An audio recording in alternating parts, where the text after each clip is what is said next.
Pampelune est une ville élégante sur un plateau entre les montagnes de la Navarre. La meilleure terre que je n'ai jamais vue.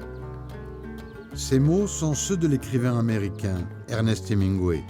Ils traduisent toute la passion et l'amour qu'il porte à la capitale de la Navarre. Nous sommes en 1924. Il s'installe dans le célèbre hôtel La Perla. Sa chambre aujourd'hui porte toujours son nom, un lieu de pèlerinage obligé pour tous les fans de l'écrivain. Jeune journaliste, reporter de 25 ans, il découvre cette ville pendant ses célèbres fêtes de la Saint-Firmin. 2 ans plus tard, il publie son premier roman salué par la critique internationale, Le soleil se lève aussi, Fiesta en espagnol. Estamos en la habitación de Hemingway. Dans ce livre, de nombreuses pages décrivent la ville de Pampelune et son ambiance si particulière. On revenait dans la rue et on jeta notre regard sur la cathédrale.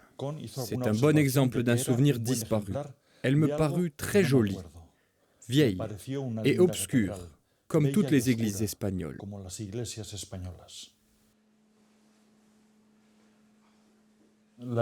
L'émotion ressentie dans cette pièce, c'est de se rappeler que Hemingway a vécu ici quand il venait à Pampelune.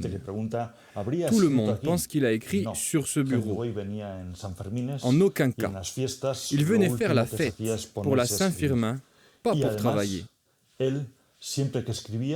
Et en plus, il n'écrivait que debout sur un pupitre où était posée sa machine à écrire, jamais assis.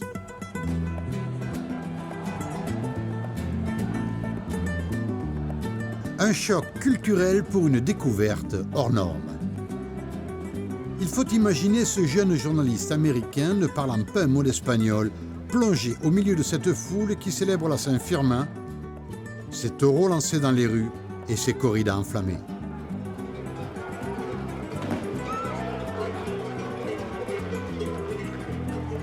Ajoutez à cela son goût prononcé pour les apéritifs et les repas bien arrosés, et l'on comprend facilement alors que l'Espagne et son sens de la fête ne pouvaient que le séduire.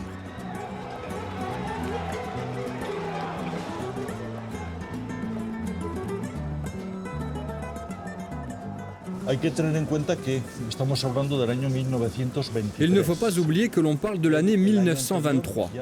L'année d'avant, il avait découvert le monde de la corrida à Madrid. Mais ici à Pampelune, au-delà des traditionnelles corridas, il a connu notre feria, avec dès le matin les gens qui couraient devant les taureaux dans les rues. Et ce qu'il a vécu à ce moment-là a été le moteur déclencheur de sa passion pour notre ville. C'est ainsi que pendant 9 ans ensuite, il a participé régulièrement à notre Saint-Firmin, de 1923 à 1959, pour sa dernière venue.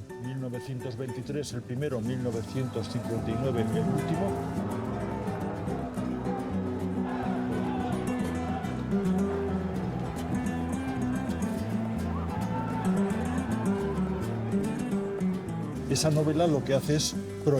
premier livre, son premier succès, a fait découvrir Pampelune au monde entier. Aujourd'hui, avec tout le temps qui a passé, déjà un siècle que ce livre a été publié, il y a beaucoup de personnes qui disent que s'il y a autant de gens, surtout des étrangers qui viennent pour nos fêtes de la Saint-Firmin, la faute en revient à Hemingway. On peut dire que la mémoire d'Hemingway plane encore sur nos fêtes, parce que des centaines de milliers de visiteurs sont venus ici grâce à lui. Des écrivains, il y en a des milliers dans le monde, mais il n'y en a qu'un qui a été capable de faire venir autant de monde à la seule lecture de son œuvre.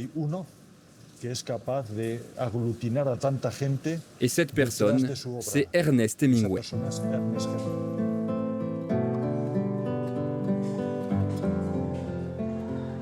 Le café Iruña au centre de Pampelune. Il date de 1888. Un endroit légendaire qui fut le premier édifice de la ville à être éclairé à l'électricité. Un joyau de la cité où se trouve également le célèbre coin de Hemingway, un bar attenant conservé précieusement en l'état originel. Accouder au comptoir, une sculpture en bronze, grandeur nature de l'écrivain américain. l'hommage de Pampelune à celui qui a fait connaître la capitale de la Navarre dans le monde entier. À Pamplune, il est venu 9 fois. Et à chaque fois, il venait ici, au café Iruña. Il aimait le café, le vin, le cognac. Le cognac de la marque Fundador. En 1997, on a installé ici cette statue pour lui rendre hommage. Aujourd'hui, c'est devenu une référence dans notre ville, de la même manière que les gens viennent visiter la cathédrale, la mairie ou les arènes. Ils viennent ici et font une photo avec Hemingway.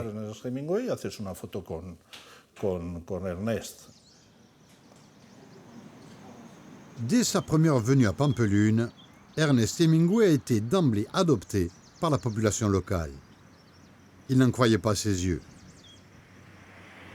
Puis survint la guerre civile en 1936. Il choisit alors de rejoindre les combattants républicains, une période dramatique qu'il décrit dans son roman « Pour qui sonne le glas ». Il ne revint en Navarre que bien des années plus tard.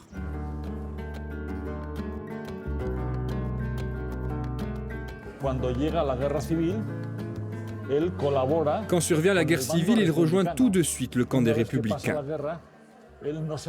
Une fois la guerre terminée et la victoire de Franco, il ne se risque pas à revenir à Pampelune. Il pensait alors qu'il ne serait pas bien accueilli.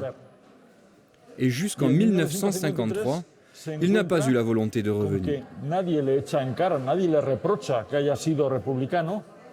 Et quand il est revenu cette année-là, il s'est de suite aperçu que personne ne lui reprochait son passé de républicain. On a continué à l'inviter partout dans les bars. Il était déjà connu comme un célèbre écrivain. L'année d'après, en 1954, il obtient le prix Nobel. Et quand il a vu que personne ne lui reprochait son passé, il a fini par tomber définitivement amoureux de Pampelune.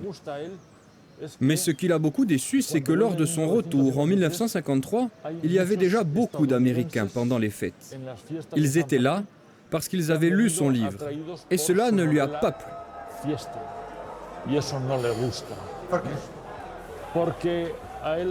Parce que la Pampelune qu'il aimait était celle sans la présence des touristes étrangers.